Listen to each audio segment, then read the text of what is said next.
ওঙ্কার বাংলায় আপনাদের সকলকে স্বাগত। এই মুহূর্তে আপনারা দেখছেন ওঙ্কার বাংলা, আপনাদের সাথে রয়েছে আমি অপরূপা। চোখ রাখবো আজকের খুব গুরুত্বপূর্ণ একটি খবরের দিকে।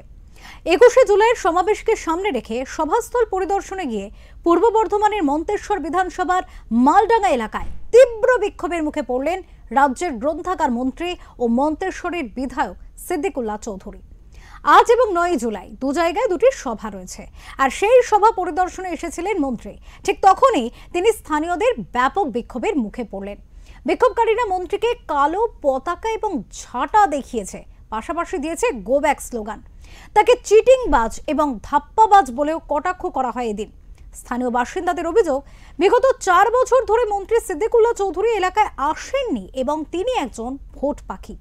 তাদের দাবি, শুধুমাত্র নির্বাচনের সময় মন্ত্রীর দেখা মেলে। আর এই অভিযোগের জবাবে মন্ত্রী সিদ্দিকুল্লাহ চৌধুরী বলেছেন, যারা বিক্ষোভ দেখাচ্ছেন তারা তাদের দলের কেউ নন। কি বলেছেন শোনাবো।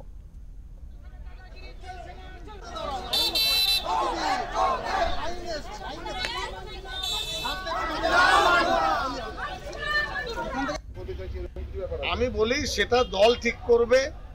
এখানকার মানুষ 2.5 লক্ষ ভোটার মন্তেশ্বরে। আমি 100% বলতে পারি এরা 2-4 জন, 50 জন, 100 জন, 200 জন তাদের পরিবার, এতে কিছু হবে না। ও আপনার স্রোতে ভেসে যাবে। আমি শক্তি দেখাইনি, দেখালে আমাদের কর্মীরা যারা পতাকা ধরে ভোট করে, এখানেও 1 জন 2 জন বাহিনী আছেন যারা তোলাবাজি করে, তাদের গায়ে খুব লেগেছে, সামনে আসতে পারছেন না। এখানে যদি চৌধুরী সাহেব সভা করেন, পরিস্থিতি আরো অনুকূলে হবে।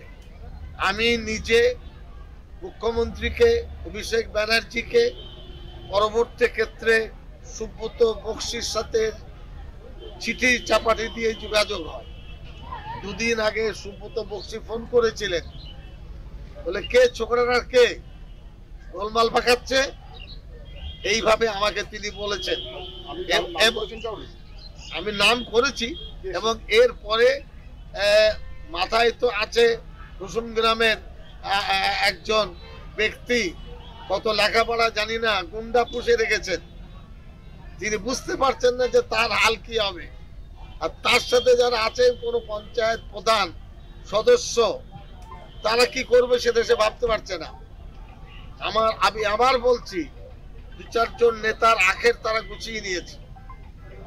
আর এই সমস্ত নিরীহ ছেলে যাদের ভবিষ্যৎ আছে এই উগ্রপন্থার সঙ্গে যোগসাযোগ, আমি ভয় করছি যে মাওবাদীরা এতে সুযোগ নিয়ে দলের মধ্যে ক্ষতি করবে কিনা।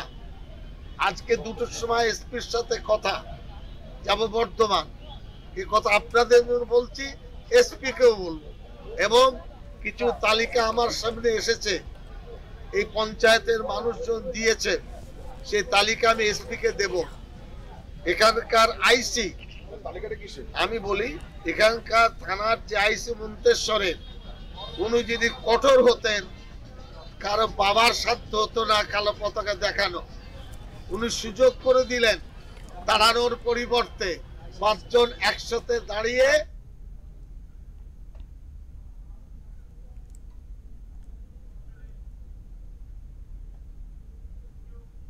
আপনারা এতক্ষণ শুনলেন মন্ত্রী সিদ্দিকুল্লাহ চৌধুরী। তিনি কিন্তু দলীয় কোন্দলের বিষয়ে কোথাও গিয়ে একটি ইঙ্গিত রাখলেন এবং পাশাপাশি তিনি কিন্তু পুলিশ প্রশাসনকেও কার্যত কাঠগড়ায় দাঁড় করিয়ে দিলেন, যে সেখানকার পুলিশ প্রশাসন সক্রিয় হলে এই দিন তাকে দেখতে হতো না। এবার আসি বিক্ষোভকারীদের কথায়। যে বিক্ষোভকারীরা মন্ত্রীকে কালো পতাকা দেখালেন, ঝাঁটা দেখালেন, গো ব্যাক স্লোগান দিলেন, তারা চিটিংবাজ বললেন, ধাপ্পাবাজ বললেন। কেন বললেন, তাদের কি বক্তব্য শোনাবো।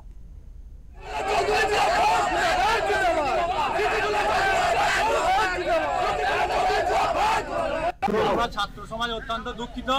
2021-এ ওই মানুষটাকে মমতা বন্দ্যোপাধ্যায় মুখ তাকিয়ে মন্তেশ্বর এমএলএ পদে নির্বাচিত করেছিলাম। আজকে ছাত্র সমাজ থেকে সাধারণ মানুষ যদি পিজিতে কোনো সার্টিফিকেটের জন্য বা সইয়ের জন্য, রেফারেন্সের জন্য দরকার হয়, বহু মানুষ বিনা চিকিৎসায় মরেছে। আজকে এমএলএ সাহেব এই উত্তরটা দিতে পারবেন? আজকে বিধায়ক সাহেব বলতে পারবেন বহু ছাত্রছাত্রী স্কলারশিপে ওনার 1 পয়সা ওনার সইয়ের জন্য শুধু টাকাটা পায় নাই। আজকে উনি 4 বছরের বিধায়ক হয়েছেন। আজকে বাকাসন অঞ্চলে 4 বছর পর বাকাসন অঞ্চলের কথা মনে পড়েছে।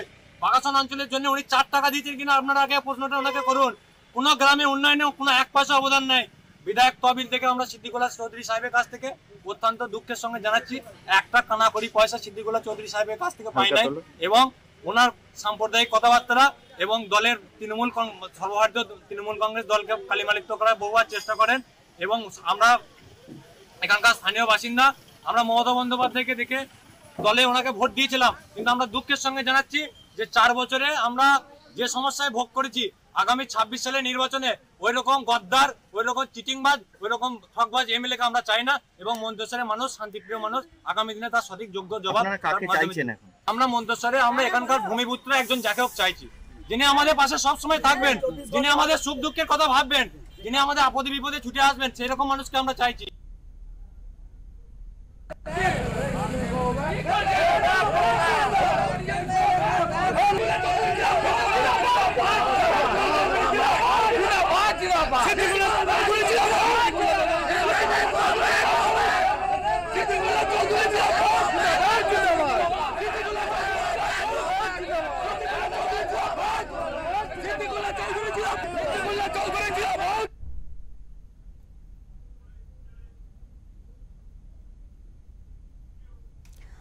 আপনারা দেখলেন বিক্ষোভকারীদের বক্তব্য, শোনালাম আমরা বিক্ষোভকারীরা কেন এই বিক্ষোভ দেখিয়েছেন, তাদের কি অভিযোগ। আমরা কথা বলে নেব আমাদের প্রতিনিধি আমজাদ আলী শেখের সাথে। আমজাদ, শুনতে পাচ্ছ আমাকে? একেবারে অপূর্ব, তোমায় জানিয়ে রাখি যে পূর্ব বর্ধমান জেলা মন্তেশ্বরে যিনি বিধায়ক এবং বর্তমানে মন্ত্রী সিদ্দিকুল্লাহ চৌধুরী সাহেব, তিনি আজকে পরিদর্শনে এসেছিলেন মন্তেশ্বরে।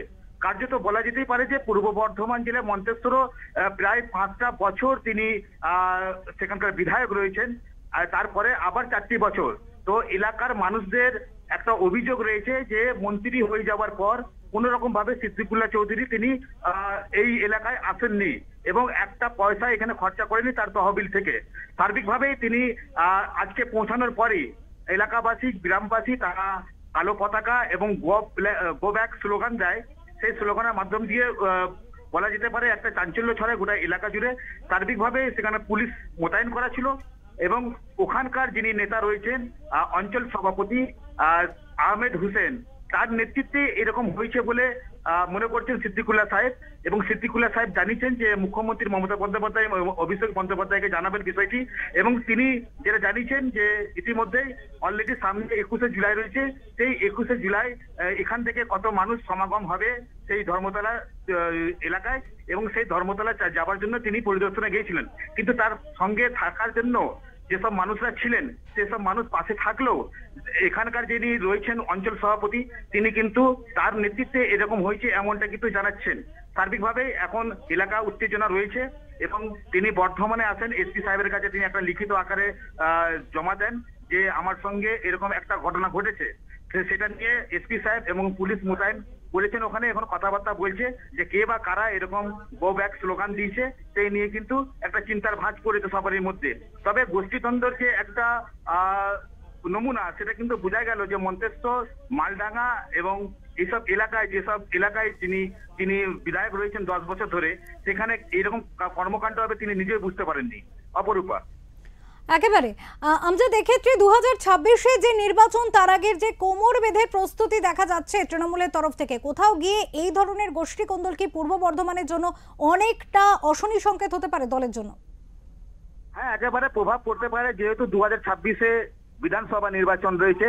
তার মধ্যে মন্ত্রী সভা থেকে মন্ত্রিত্ব তিনি পেয়েছেন ওখানকার মানুষের কাছ থেকে জিতে।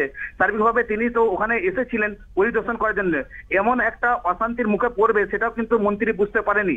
সিদ্দিকুল্লাহ সাহেব কিন্তু একবার চিন্তিত, তিনি চাইছেন যে যাতে উপর মহল অর্থাৎ মুখ্যমন্ত্রী মমতা বন্দ্যোপাধ্যায় এবং অভিষেক বন্দ্যোপাধ্যায় যাতে এটা পদক্ষেপ নেয় সেই নিয়ে চিন্তিত রয়েছেন। এবং পূর্ব বর্ধমান জেলা আমরা জানি যে 16টি বিধানসভা রয়েছে এবং সেই 16টি বিধানসভার মধ্যে অন্যতম বিধানসভা কিন্তু এই মন্তেশ্বর। এখন বলা যেতে পারে যে এখানে সংখ্যালঘু এলাকা মানুষ প্রচুর রয়েছে এবং এখান থেকে ভোট প্রচুর পান। সার্বিকভাবে এবারে যে 2026-এ যে নির্বাচন, সেই নির্বাচন কি হবে সেটা নিয়ে কিন্তু গোষ্ঠী কন্দলের মাধ্যম দিয়ে মমতা বন্দ্যোপাধ্যায়ের উপর দিয়ে একটা চাপ আসবে, সেটা কিন্তু পুরোপুরি বোঝা যাচ্ছে। অপরূপা, অনেক ধন্যবাদ আমজাদ তোমাকে। পরবর্তী পরিস্থিতির দিকে নজর রাখো। এই মুহূর্তে আমরা যেটা দেখতে পেলাম যে সিদ্দিকুল্লাহ চৌধুরী তিনি নিজের এলাকাতে গিয়ে কার্যত বিরোধী পক্ষে একেবারে বিরোধী পক্ষের যে কালো পতাকা দেখেছেন বা ঝাঁটা দেখেছেন এমনটা কিন্তু নয়, তার নিজের দলের লোকেরাই কিন্তু তাকে কালো পতাকা দেখিয়েছে, ঝাঁটা দেখিয়েছে। কার্যত দলীয় গোষ্ঠী কোন্দল যে প্রকাশ্যে তার বলার অপেক্ষা রাখছে না। আর এক্ষেত্রে তৃণমূল দল যে যথেষ্ট অস্বস্তিতে পড়লো তাও কিন্তু যথেষ্ট স্পষ্ট সকলের কাছে।